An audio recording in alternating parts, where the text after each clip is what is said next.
Anda kembali di Kompas Petang. Saudara, pelatih Timnas Indonesia Sinteyong meminta para pemain bekerja keras dalam pertandingan malam ini lawan Arab Saudi. Tak mau menetap kekalahan saat lawan Jepang, Coach Shin percaya pada pemain Timnas menghadapi Arab Saudi. Meski persiapan singkat, Coach Shin menaruh harapan besar pada pemain agar berjuang lawan Arab Saudi. Terlebih Timnas sudah punya modal baik, yakni bermain imbang saat melawan Arab Saudi di Jeddah. 짧은 시간이지만 우리는 사우디랑 경기하기 위해서 잘 준비했다고 생각하면 되겠고요. 일단 우리 선수들이 사우디 제다에서 첫 경기를 힘들지만 잘 싸웠고 그런 부분에 있어서 우리 선수들도 나름대로 잘 준비가 되어 있다고 저는 생각하고 있습니다.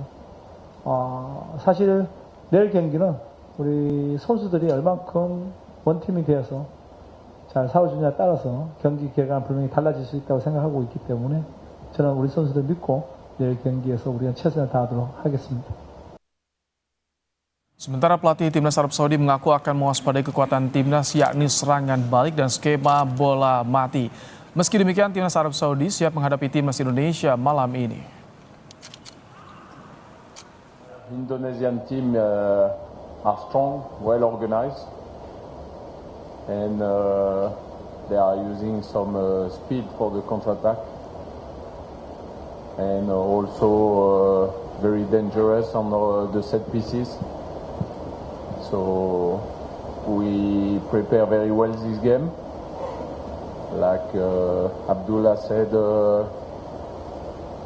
it's a tough game, but we like this kind of game, and we have to be ready tomorrow evening. Untuk menghadapi pertandingan malam ini, pelatih Timnas Indonesia Sinteyong diperkirakan akan menurunkan skuad terbaiknya dengan formasi 3-4-3 yang menjadi andalannya. Dengan penekanan pada transisi yang cepat antara fase bertahan dan menyerang, Martin Paes akan tetap jadi pilihan utama sebagai kiper di sektor pertahanan, dan Rizky Ridho, Chai Izes, dan Justin Hubner akan berkolaborasi sebagai trio back. Di lini tengah diperkuat Calvin Verdong, Tom Hai, Sandy Walsh, Ivar Jenner yang sebelumnya tak bisa bermain karena akumulasi kartu kuning akan kembali memperkuat tim. Sementara untuk penyerang masih mengandalkan trio Rafael Struijk, Ragnar Ratmangun, dan Jakob Sayuri. 4 pemain Arab Saudi diprediksi akan merepotkan skuad Timnas. Pertama ada Saud Abdul Hamid di posisi bertahan yang kini merumput di Liga Italia bersama AS Roma. Di lini tengah ada Faisal Al-Ghamdi, main yang satu ini juga merumput di Eropa di Liga Belgia. Sementara di barisan penyerang, 2 nama ini yang perlu mendapat atensi adalah Firas Al-Buraikan dan Saleh Al-Shehri. Keduanya sudah mencetak 10 dan 13 gol untuk Arab Saudi. Lantas bagaimana peluang kemenangan Timnas Indonesia lawan Arab Saudi malam nanti? Kita akan bahas bersama dengan pengamat sepak bola Binder Singh. Selamat petang, Bung Binder. Selamat petang, Mas. Ini laga krusial, diharapkan ekspektasi kita begitu tinggi di laga malam ini, Bung Binder. Bicara soal perkiraan line up, Kevin Dix dan Mace absen, siapa yang akan menggantikan, Bung Binder? Kalau Mace kan di pertandingan sebelumnya juga absen ya. Dan pada saat itu kan yang bermain lawan Jepang adalah Rizky Ridho, Chai Izes, dan juga Justin Hubner ya. Jadi ya kalau bukan pemain yang sama yang turun, mungkin bisa juga Justin Hubner diganti dengan Nathan. Karena sekarang kan Ivar Jenner sudah bisa bermain. Artinya jika Sinteyong memilih Ivar Jenner bermain di tengah, berarti Nathan akan bermain di salah satu posisi center back. Kalau di kanan tanpa adanya Kevin Dix ya sepertinya Sandy Walsh yang akan dipilih. Karena di pertandingan-pertandingan sebelumnya kan memang yang sebetulnya dipilih adalah Sandy Walsh ya, kecuali di pertandingan lawan China kan, yang ketika Sinteyong melakukan rotasi kemudian menurunkan Asnawi di posisi tersebut. Oke. Dengan karakter jika Sandy Walsh diturunkan disiapkan oleh STI ini kan mobilisasinya begitu kuat kanan dan kiri, apakah cukup untuk Sandy Walsh ini? Saya beberapa kali telah mengatakan ya di platform lainnya bahwa sebetulnya menurut hemat saya yang sejauh ini bermain konsisten sesuai dengan perannya dan tidak banyak melakukan kesalahan itu adalah Sandy Walsh. Ini sesuai dengan fakta. Sejauh ini memang permainan dia rapi sekali. Bahkan lawan Jepang kan saya tidak melihat ada kesalahan yang dia lakukan. di sektor yang dia tempati itu di sebelah kanan pada saat dia masuk menggantikan Kevin Dix. Memang ya Sandy Walsh sejauh ini sih mainnya stabil ya, konsisten. Oke. Ini satu lagi nama yang disorot oleh netizen juga, terutama Eliano Reinders. Bagaimana peluang Eliano akan dimainkan oleh STI atau tidak di malam ini kira-kira, Bung Binder? Yang pertama-tama kita harus paham bahwa soal pemilihan pemain untuk masuk ke dalam squad atau untuk masuk ke dalam lineup, kan yang paling tahu itu adalah Shin Tae-yong, karena kan sebagai head coach dia mengikuti ya pemain ini latihan, kemudian pada saat ada pemaparan rencana permainan kan pemain ini pasti ikut ya dalam pembahasan tersebut. Artinya tentu yang akan dia pilih adalah pemain yang bisa memahami rencana permainannya, yang fit 100%, dan memang pada saat latihan itu ya terlihatlah bisa memenuhi standar permainan yang dia inginkan.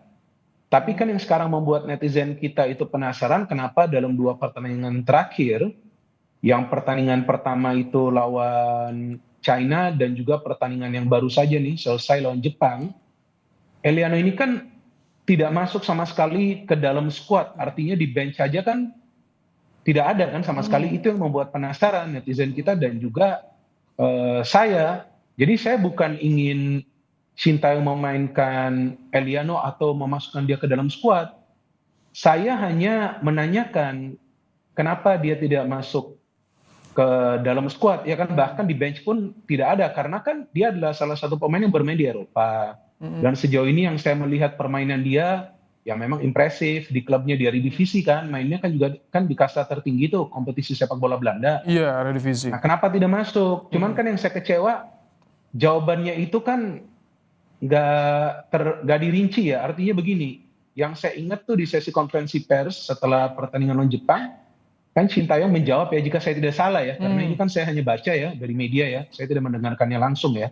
Mungkin juga dari media mungkin ada salah kutip atau seperti apa, saya nggak ngerti. Tapi yang saya ingat dikatakan Eliano Reinders itu DJ cukup baik. Nah kan kalau jawaban seperti ini kan nggak clear sebetulnya, tidak cukup baik dalam hal apa kan. Nah itu. Oke. Itu Kalau yang sebetulnya ingin belum kita, sesuai dengan itu yang kebutuhan, mungkin itu yang bisa dijelaskan mungkin ya Bung Iya. Binder ya. Itu yang kita ingin tahu. Kalau tidak sesuai dengan kebutuhan, ya Oke. kenapa tempo hari dikebut itu naturalisasinya sampai disumpah di Belgia kan? Oke, ini yang kemudian menjadi catatan bagaimana ujung tombak kita, karena belum punya striker murni. Rafael Struijk bukan striker murni. Ini harus ada rotasi tidak untuk melawan Arab Saudi dengan tipikal pemain Arab Saudi, posturnya tentu lebih besar dari kita. Kalau di era sepak bola modern sekarang ini dengan formasi yang sekarang lebih banyak dipakai 3-4-3, 4-3-3 atau 4-2-3-1, kan memang tidak semua tim itu punya yang namanya striker murni. Kalaupun ada striker murni, sebetulnya striker murni itu kan tugasnya bukan hanya saja untuk mencetak gol, tapi juga harus bisa membuka ruang, harus bisa memantulkan bola. Jadi jika kita pun punya striker, kan bukan berarti langsung dia bisa memberikan solusi dalam urusan mencetak gol. Kan striker bisa saja kan miss chance kan. Tapi yang penting siapapun pemain yang mendapatkan peluang di pertandingan timnas itu harus bisa melakukan konversi. Jadi seumpamanya nih ya Mas, di pertandingan lawan Jepang itu ya, kan timnas kita kan punya 3 ya peluang yang berbahaya. Iya. Yang pertama tuh dari Orat Mangun, oke lah dia gagal. Yang kedua ada crossing dari Kevin Dix. Di tiang jauh itu strike atau Orat Mangun sedikit terlambat. Kemudian yang ketiga dari Arhan, bahkan ada juga dari Verdong, ada 4. Ya kan, kalau dari 4 peluang tidak bisa mencetak gol sama sekali, ya berat juga dong. Ini kan 4 peluang ini bukan pemain yang sama kan? Bukan pemain yang sama nih, pemain yang berbeda-beda kan? Artinya kan bukan saja striker kebutuhan kita, tapi kebutuhan kita adalah finishing. Jadi siapapun pemain yang dapat itu peluang, harus bisa konversi siapapun pemain itu. Finishing touch yang masih dirasa kurang. Bung Binder, terakhir, jadi ketika ada ekspektasi tinggi dari publik, ada ultimatum juga dari PSSI, harus all out malam ini timnas? Kalau saya sih nggak pernah ya mengatakan bahwa harus all out, harus menang. Kalau saya selalu mengatakan fokus dulu dalam permainan kita. Jadi dalam 2 pertandingan terakhir kan kita tidak melihat permainan timnas kita yang terorganisir dengan baik ya Mas ya. Nah jadi kalau timnas kita mau menang, ya artinya kan permainannya ini harus benar dulu. dan harus mengurangi jumlah kesalahan. Kalau yang namanya kesalahan pasti akan terjadi di pertandingan sepak bola kan. Bukan saja oleh para pemain kita, tapi juga oleh para pemain tim lawan. Tapi kan jumlah kesalahannya nggak boleh sebanyak seperti di 2 pertandingan terakhir kan. Dan kemudian cara mainnya harus benar. Jika cara main kita sudah sesuai dengan taktik yang diperlukan, jumlah kesalahan itu semakin sedikit, apalagi di lini pertahanan, maka tentu kemungkinan besar akan bisa menang timnas kita. Jadi alangkah baiknya yang difokuskan itu adalah harus bermain benar dulu, harus bermain secara taktis sesuai dengan lawan yang dihadapi. Kalau mainnya sudah benar, maka potensi kita untuk meraih kemenangan jauh lebih besar. Oke, kita doakan tentu yang terbaik untuk timnas yang akan berjuang malam ini, 3 poin. Kita doakan. Terima kasih Optimis. Bung Binder Optimis. untuk ulasannya petang hari ini. Terima kasih. Ya.